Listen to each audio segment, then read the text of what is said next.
말씀을 나누겠습니다. 제가 고등학교 1학년 때 처음 교회를 나갔습니다.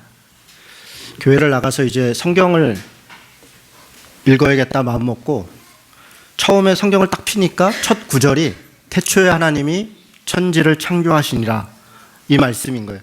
저는 이 말씀을 처음에 읽고 정말 깜짝 놀랐습니다.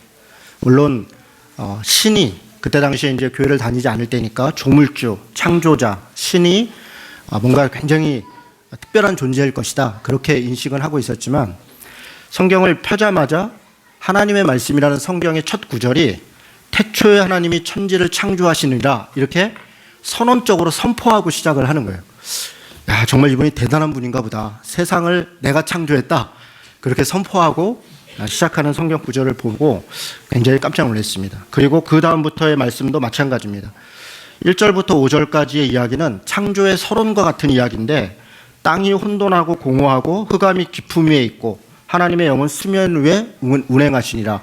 하나님이 이르시되 빛이 있으라 하시니 빛이 있었고. 여러분, 우리는 이것을 자주 읽고 또 잘 알고 있기 때문에 그냥 그런가 보다, 그렇게 생각할 수 있겠습니다. 그런데 이걸 다시 한번 이렇게 보십시오. 이 말씀이 얼마나 선포적이고 어떤 면은 좀 공격적이죠. 태초에 하나님이 천지를 창조하셨다. 그리고 그 창조할 때 당시에는 어떤 모습이었냐면 땅은 혼돈했고, 혼돈했다는 건 무질서했다는 겁니다.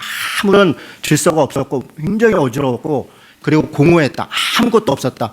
공허했다는 말은 무였다는 거예요. 내용이 없었다는 겁니다. 사실은 하나님이 창조하시기 이전의 세상은 혼돈하고 공허하다는 게 뭐가 있었으니까 하나님이 그것에 이렇게 질서를 만들었나 보다, 그런 이야기가 아니라 하나님이 세상을 창조하기 이전에는 아무것도 없었다는 겁니다. 완전한 깜깜함, 흑암이 깊음 위에 있었다. 어두움이 완전히 깊음 위에 있었다. 깊음 위에 있었다. 완전히 깊고, 그리고 그 위에 어둠이 아주 완전히 존재하고 있었다. 땅이 혼돈하고 공허하고 흑암이 깊음 위에 있었던 상태, 그 상태가 바로 창조 이전의 상태입니다. 그런 완전한 깜깜함, 완전한 죄악, 그런 가운데 하나님께서 세상을 창조하셨는데 뭐라고 창조하시냐면 하나님이 이르시되 빛이 있어라 하시니 빛이 있었고. 여러분, 굉장히 놀라운 선언입니다. 아무것도 없는 깜깜함, 그 깊음, 그 죄악 가운데 하나님이 말씀으로 빛이 있으라 하시니 빛이 있었다. 그리고 그 빛을 나누어서 낮이라 얘기하고 어둠이라 얘기하고 빛이라 얘기하고 낮이라고 얘기하고 밤이라고 얘기하고 그때부터 무언가를 만들어 갔다, 그렇게 선언하고 있는 것입니다.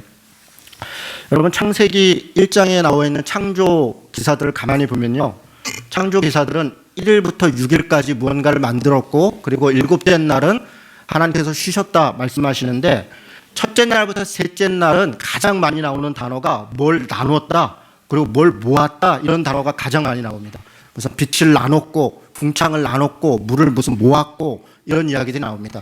첫째 날부터 셋째 날의 창조 행위는 한마디로 얘기하면 혼돈함에서 질서를 부여했다, 이렇게 이야기할 수 있습니다. 땅이 혼돈했다, 땅이 무질서했다. 하나님께서 창조를 하시는데 처음부터 뭔가를 막 만들어내는 게 아니라 질서를 만들었다, 이 틀을 만들었다, 그런 이야기입니다. 그리고 넷째 날부터 여섯째 날까지는 뭘 만드시고 뭘 채우시고 뭐가 있게 하시고, 이런 이야기들입니다. 우리가 알다시피 넷째 날부터는 뭐 식물도 만들고 동물도 만들고 뭐 이런 것들을 만들기 시작한 것이죠. 그 내용은 공허함의 내용을 채우는 것입니다. 공허함의 내용을 채우는 것. 아무것도 없었는데 그것을 무엇을 만들었다는 겁니다. 그런데 가만히 보면 처음부터 뭘 만들어낸 것이 아니라 질서부터 만드는 걸 볼 수 있습니다. 이 혼돈한 곳에서 뭘 나누고 뭘 모으고, 그렇게 질서를 세우고 그 다음에 거기다가 내용을 채운 것, 그것이 창조의 과정이다라고 하는 것을 알 수 있습니다. 창세기 1장의 창조의 과정들을 제가 이렇게 말씀드린 것을 가만히 생각해 보면 그냥 무조건 이렇게 하나님이 만드신 것 그냥 아무렇게나 본인 생각대로 이렇게 의미 없이 만들었다, 그런 것이 아니라 굉장히 정교하게 창조를 했고, 그리고 그것들을 순서대로 기록하고 있는 것을 알 수 있습니다. 여러분, 창세기의 내용은 일종의 어떤 사건을 기록한 역사적 기록이 아닙니다. 여러분, 이 말이 좀 오해가 될 수도 있겠는데요, 역사적 기록이 아니라면 사실이 아니라는 말인가?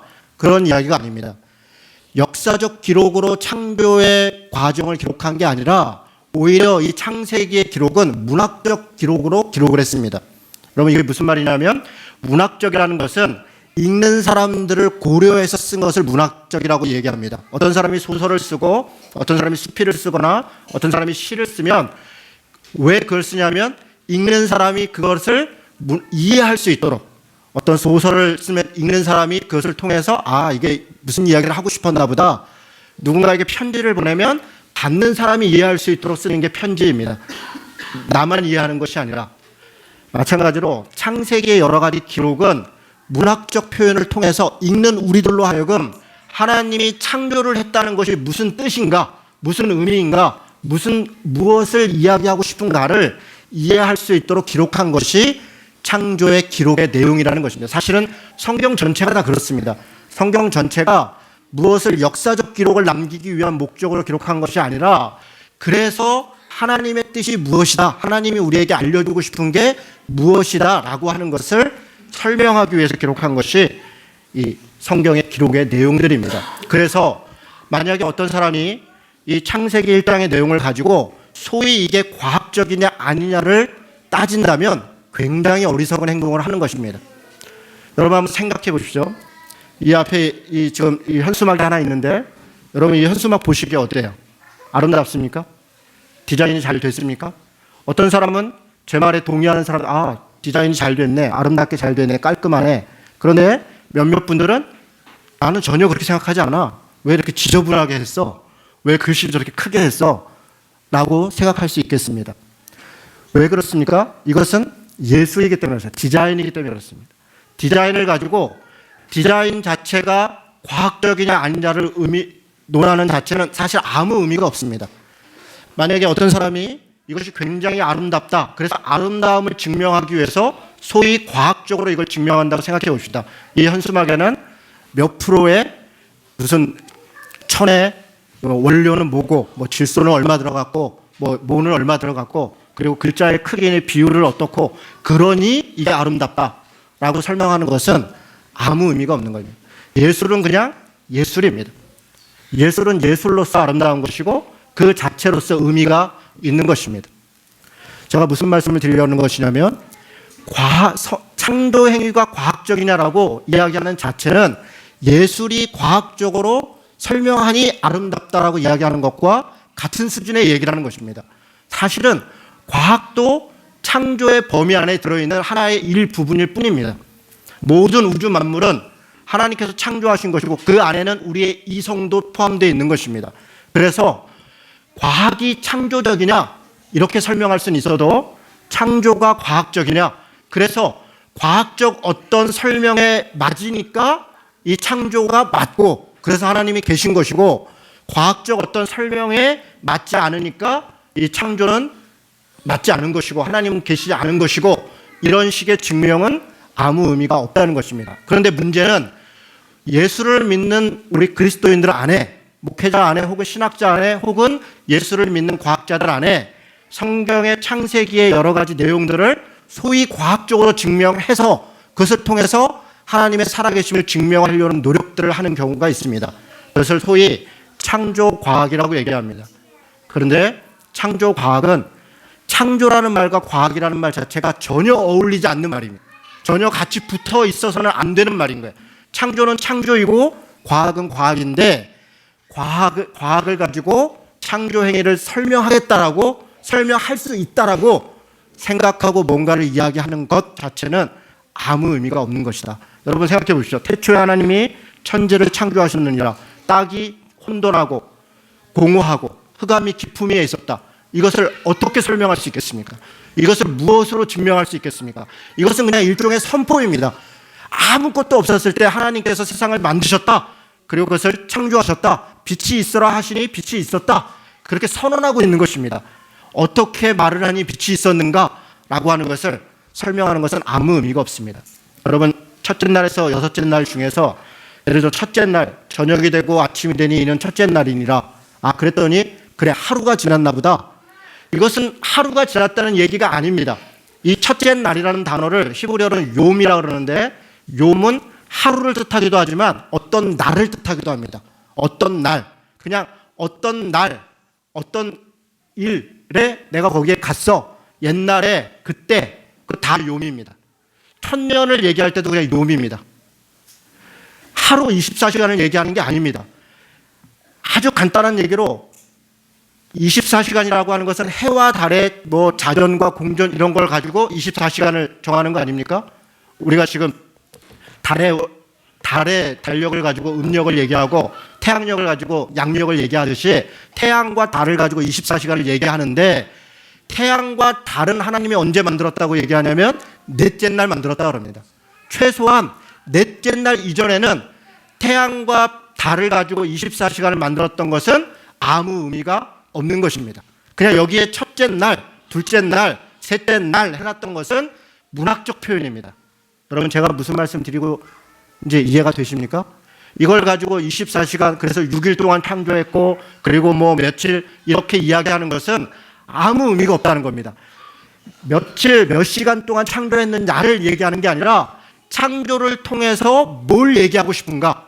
하나님이 세상을 창조했다는 그 사실과 창조했다는 그 사실이 무슨 의미가 있는가를 이야기하고 싶은 것이 바로 창세기의 기록의 내용입니다. 여러 가지 이야기를 할 수 있겠습니다. 제가 오늘 아주 축소시켜서 우리 개인에 대한 이야기를 하나 드리도록 하겠습니다. 태초에 하나님이 천지를 창조하셨다. 우리는 이 세상을, 하나님의 만물을 창조하셨다고 하니까 그래, 하나님은 온 우주를 창조하신 분이야. 태양도 만들고 별도 만들고 우주도 만들고 강도 만들고 산도 만들고 다 하신 분이야. 그런데 그 중에 내가 있다는 것을 많이 까먹을 때가 있습니다. 하나님은 세상을 움직이시고 역사를 주관하시고 세상을 만드셨어. 그런데 그렇게 말을 하는 이야기 중에 사실은 나를 만드셨고 나를 주관하시고 내 삶을 인도하고 있다라고 하는 것을 우리는 자주자주 까먹습니다. 여러분, 창세기 1장 1절에서 5절의 말씀을 아주 좁게 우리 각자에게 적용해서 이렇게 한번 다시 읽어보도록 하겠습니다. 태초에 하나님이 이진호를 창조하시느니라. 여러분, 지금 무슨 말을 하는지 알겠습니까? 여러분, 각자의 이름을 넣고 다시 한번 이걸 읽어보십시오. 태초에 하나님이 아무개, 나를 창조했다는 겁니다. 근데 나는 어떤 존재였느냐? 2절이 그렇게 얘기하는 겁니다. 나는 혼돈하고 공허하고 흑암이 깊음 위에 있었던 자라는 겁니다. 우리는 무질서한 자였고 우리는 내용이 없는 자였고 우리는 무한한 죄와 어둠 가운데 있는 자였습니다. 언제? 하나님을 만나기 이전에, 예수 그리스도를 믿기 이전에 우리는 그런 존재였다는 겁니다. 아니, 난 그렇지 않은데요. 그래도 꽤 깨끗한 사람도 있고 꽤 착한 사람도 있고 조금 선한 사람도 있는 것 아닙니까? 그렇게 생각하는 자체가 착각입니다. 우리는 완전한 무질서와 완전한 공허함과 완전한 흑암 가운데 있었다는 겁니다. 그게 우리라는 거예요. 그런데 하나님의 영은 수면 위를 운행하시니라. 여러분, 이 말은 사실 이것도 문학적 표현인데요. 구약 성경에서 바다 혹은 물은 죄악을 상징합니다. 그래서 요한계시록에 보면 바다에서 용이 나오고 바다에서 괴물이 올라옵니다. 이스라엘 사람들에게 있어서 또 고대 근동에 있었던 사람들에게 있어서 가장 무서운 것은 지중해입니다. 그리고 홍해입니다. 흑해입니다. 바다에 나가면 자기 가족들이 죽어나가는 거예요. 어디로 갔는지 올 수도 없습니다. 바다는 당시에 정복되지 않은 곳이었습니다. 지금은 바다를 우리 뭐 수도 없이 돌아다니지만 당시에는 바다는 정복되지 않은 곳이에요. 바다는 죽음의 공간이에요. 깜깜한 곳이에요. 무서운 곳입니다. 그런 바다, 그 죽음의 공간 위에 하나님의 영이 수면 위를 운행하셨다는 것은 바로 그 죽음의 장소에, 죽음의 공간에 하나님이 함께하고 계셨다는 것입니다. 여러분, 이것이 중요합니다. 우리 같은 공허하고 혼돈하고 죄악이 깊은 가운데 있는 사람들 가운데 하나님이 함께 하시는 것입니다. 우리가 볼 때 역사는 막혀있고 민주주의는 죽은 것 같고 그리고 고난과 고통, 정의는 땅에 묻어져 버린 것 같은 바로 그 현장에 하나님의 신이 운행하고 있다는 것입니다. 그 선포를 하는 것, 그게 창세기의 말씀이고 그것을 우리에게 믿음으로 요구하고 있는 것입니다. 하나님이 이르시되 빛이 있어라 하시니 빛이 있었다. 여러분, 이건 놀라운 선언입니다. 하나님이 이르시되, 그러면 하나님이 말씀으로 세상을 창조했다라고 하는 것을 우리는 이것으로 설명합니다. 물론 그렇습니다. 그런데 이것은 하나님이 말로 했냐, 손으로 했냐, 발로 했냐, 그것을 이야기하고 싶은 게 아닙니다. 하나님이 창조 행위는 빛이 있어라 하시는 행위라는 것입니다. 구약 성경에서 빛은 생명과 복을 이야기합니다. 하나님이 생명을 주시고 하나님이 복이 있다 하신 것입니다. 죽음의 공간에, 어둠의 공간에, 무질서의 공간에 하나님이 생명을 부여하시고 거기에 복을 허락하셨다. 그래서 창조행위 날짜마다 하나님이 보시기에 좋았더라. 하나님이 보시기에 심히 좋았더라. 하나님은 세상을 창조할 때 괴롭히고 죽게 하고 어렵게 하고 그렇게 위해서 세상을 창조한 것이 아닙니다. 하나님이 세상을 창조한 것은 죽음에서 생명으로, 혼돈에서 질서로, 내용 없는 곳에서 내용을 채우심으로 세상을 창조하신 것이고, 우리를 하나님이 부르신 것은 우리 같은 무질서한 자들을 질서 가운데 살게 하고 내용을 채우시고 그리고 그 죄악에서 벗어나도록 하기 위해서 우리를 구원하신 것, 그것이 창조의 행위다라고 이야기하는 것입니다. 빛이 있어라 하시니 빛이 있는 것입니다. 사랑하는 성도 여러분, 살다가 보면 깜깜한 어둠에 나 혼자 있는 것 같은 날들이 있습니다. 터널을 통과하는 것 같은 때가 있습니다.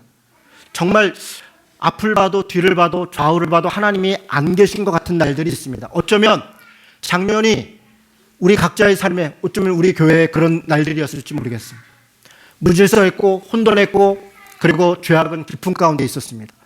그런데 하나님이 바로 그곳에 오셔서 빛이 있어라 하시면 빛이 있는 것입니다. 우리 각자의 인생도 마찬가지고 교회도 마찬가지고 나라와 민족도 마찬가지입니다. 우리가 하나님께 기도하는 것은 하나님의 빛을 구하는 것입니다. 하나님, 빛이 있어라 하면 빛이 있는 것입니다. 그래서 우리가 빛이 되는 것입니다. 우리는 예수를 믿음에도 불구하고 각 때때로 잊어버립니다. 하나님이 우리를 빛의 존재로 부르셨다는 것을. 그래서 우리는 이렇게 생각합니다. 마태복음에 있는 산상수훈에 너희는 소금과 빛이라 이렇게 선언합니다. 너희는 세상의 빛이라 이렇게 선언하는데, 그것을 우리는 어떻게 이해하냐면 너희는 소금과 빛이 되어라. 하나님, 어떤 분들이 기도할 때 이렇게 기도합니다. 우리에게 소금과 빛이 되라고 하셨는데 우리가 아직 빛이 못 되었습니다. 우리가 소금이 못 되었습니다. 우리가 소금이 되게 해 주십시오. 우리가 빛이 되게 해 주십시오. 그렇게 기도합니다. 그러나 그 기도는 하나님이 우리를 부르신, 말씀하신 것을 잘 이해하지 못한 기도입니다. 마태복음 뭐라고 얘기합니까? 너희는 소금과 빛이라. 너희는 세상의 빛이라. 아니, 우리 같은 죄인이 어떻게 세상의 빛입니까? 언제부터 우리는 빛입니까? 우리는 혼돈하고 공허하고 흑암이 기쁨이 있는 존재였으나 하나님이 우리를 찾아오셨습니다. 그래서 우리를 만나주셨고 우리에게 그 순간 선포한 겁니다. 너희는 빛이라. 빛이 있으라. 그 순간 우리는 빛이 되었습니다. 여전히 우리는 죄 가운데 있습니다. 우리는 여전히 부족하고 두려움도 있고 여러 가지 절망도 있습니다. 그럼에도 불구하고 하나님이 우리를 찾아오셨다는 것은 우리를 빛이라 선언했고 우리를 빛으로 만드신 것입니다. 우리가 빛이 아니라고 생각하는 것들은 다 사탄의 속임입니다. 여러분, 4절에 보면 빛이 하나님 보시기에 좋았더라. 하나님이 빛과 어둠을 나누었다. 이렇게 얘기합니다. 그렇다면 우리 개인에게 이 말씀을 읽었다면 여전히 우리를 빛이라고 했지만 우리 안에 여전히 어둠과 빛이 함께 있다는 것입니다. 어둠이 사라진 것은 아닙니다. 하나님이 우리를 창조하시고 우리에게 오셔서 빛이 있으라 선언했지만 우리 안에 어딘가에 어두움이 있어요. 그리고 빛이 있습니다. 하나님의 빛을 낮이라 부르시고 어두움을 밤이라 부르시니라. 저녁이 되고 아침이 되니 이는 첫째 날이니라. 여러분, 이게 무슨 의미입니까? 여전히 우리 안에 어둠도 있고 빛도 있습니다. 그러나 이 말씀을 가만히 보십시오. 우리는 뭐라고 얘기합니까? 하루가 지났다 그러면 아침이 되고 저녁이 되니 이는 첫째 날이니라. 이렇게 얘기합니다. 우리의 언어는. 그런데 성경은 뭐라고 얘기하면 저녁이 되고 아침이 되니 이는 첫째 날이다. 이제 첫째 날이 시작됐다. 이렇게 얘기합니다. 무엇을 얘기하고 싶은 거냐면 어두운 존재였는데, 우리는 어둠이었는데, 그런데 우리는 빛이 있으라 하심으로 우리가 아침이 되었다. 우리의 빛이 되었다는 겁니다. 그래서 우리는 첫째 날, 하나님의 창조의 피조물로 우리는 새로운 날을 시작되었다. 그렇게 선언하는 것이 바로 이 말씀입니다. 여전히 우리 안에는 어둠이 있다고 말씀드렸습니다. 그것을 가장 처절하게 그리고 안타깝게 기록하고 고백한 사람이 바로 사도 바울입니다. 사도 바울은 로마서 7장에 이렇게 얘기합니다. 오호라, 나는 공고한 자로다. 누가 이 사망의 몸에서 나를 구원할 것인가? 이런 괴로운 고백을 왜 하고 있습니까? 자신이 분명히 그리스도 안에서 새로운 피조물이 되었고 새로운 존재가 되었습니다. 그런데 여전히 하나님의 말씀을 따르지 않고 내 욕망과 내 욕심을 따르고 있는 어두움이 내 안에 그대로 있다는 것을 알고 있는 것입니다. 그래서 내 안에서 빛과 어두움이 끊임없이 싸우고 있는 것입니다.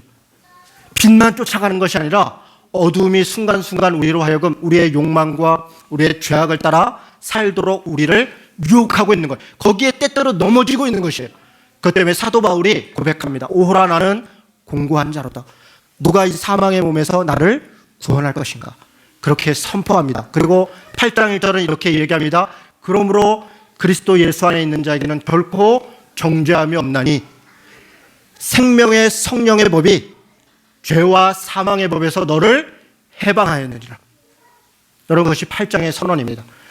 로마서 8장을 가만히 읽어보면 빛과 어둠이 우리 안에 그대로 있지만 하나님의 성령께서 우리를 빛의 자녀로 살아가도록 우리를 돕고 인도하시고 끝까지 우리를 함께 하신다는 것을 알 수 있습니다. 그래서 죄악을 따라 살아가는, 내 욕망을 따라가는 자는 그대로 내 욕심 가운데 있지만 영을 따라가는 자는 영이라, 그렇게 선언하는 것이 로마서 8장입니다. 로마서 8장 끄트머리는 죽음이나 죄악이나 사망이나 어둠이나 그 어떤 것들도 우리를 그리스도의 사랑 안에서 끊을 수 없느니라, 이렇게 선언합니다. 어떻게 그럴 수 있습니까? 성령께서 우리를 찾아오셔서 우리 안에 빛을 선포하시고 빛으로 우리를 인도하고 있다는 것입니다. 우리의 믿음이 어디에 있는가에 달려 있습니다. 어둠을 끝까지 믿을 것이냐, 나는 쓸데없는 놈이야, 나는 죽은 사람이야, 내 같은 게 뭘 해, 나는 아무것도 할 수 없어, 나는 그런 나쁜 놈이었잖아 라고 하는 그 어둠 가운데 우리가 그것을 그대로 믿고 있다면 우리는 여전히 어둠의 자녀인 것입니다. 그러나 하나님께서 내게 빛을 선포하셨고 이제부터 나는 새로운 피조물이다, 그리스도를 따라 나는 빛된 자로 살아가고 있다, 그 믿음으로 우리는 살아갈 수 있다 라고 하는 그것을 믿으면 우리는 하나님의 자녀인 것입니다. 여러분, 무엇을 믿고 살 것입니까? 설날 새해가 밝았습니다. 여러분, 제가 여러분에게 드리고 싶은 말씀이 이것입니다. 하나님이 빛이 있으라 이미 선포하셨습니다. 올 한 해 여러분, 어둠의 자녀로 속고 그것 때문에 좌절하고 낙심하고 절망에 살지 마십시오. 이제부터 여러분 스스로에게 선포하십시오. 나는 빛의 자녀다. 하나님이 내게 빛이 있으라고 말씀하셨다. 그래서 어둠이 있고 아침이 오니 이는 첫째 날이니라. 새로운 날이 시작된 것입니다. 새로운 날이 시작된 것입니다. 우리는 새로운 피조물이 된 것입니다. 새로운 사람인 것입니다. 새로운 사람답게 사는 것입니다. 성령을 따라 살면 되는 것입니다. 성경에 옳다 말씀하시는 것 믿음으로 그대로 행하는 것입니다. 그러면 때로 그것 때문에 직장을 잃을까 하는 두려움도 있고 관계가 깨질까 하는 두려움도 있고 가족으로부터 미움을 받을 두려움도 있지만 그런 것이 중요한 것이 아닙니다. 빛의 자녀는 그것을 뛰어넘고 믿음으로 살아가는 것입니다. 사랑하는 성도 여러분, 태초에 하나님이 천지를 창조하셨습니다. 우리를 창조하셨습니다. 그리고 우리에게 말씀하십니다. 혼돈하고 공허하고 흑암이 깊음 위에 있지만 하나님의 영은 여전히 우리와 함께하고 계시다. 하나님이 이르시되 빛이 있으라 하시니 빛이 있었다. 그래서 우리가 빛이 되었습니다. 빛이 하나님 보시기에 좋았습니다. 하나님이 빛과 어둠을 나누었습니다. 더 이상 어둠은 우리를 지배할 수 없습니다. 빛과 어둠은 나누어진 것입니다. 그리고 하나님이 빛을 낮이라 부르시고 어둠을 밤이라 부르시니 저녁이 되고 어둠의 존재였으나 아침이 되니 빛의 자녀가 되니 이는 첫째 날이니라. 그럼 제가 오늘 드린 말씀들이 어떻게 이해됐는지 모르겠습니다. 하나님은 우리를 생명과 복으로 창조하셨습니다. 올해 한 해 정말 이 복된 자로 빛의 자녀로 그렇게 믿음으로 사시기를, 그렇게 살아갈 수 있기를 하나님은 그렇게 우리를 인도해 주시기를 주님의 이름으로 간절히 축원합니다.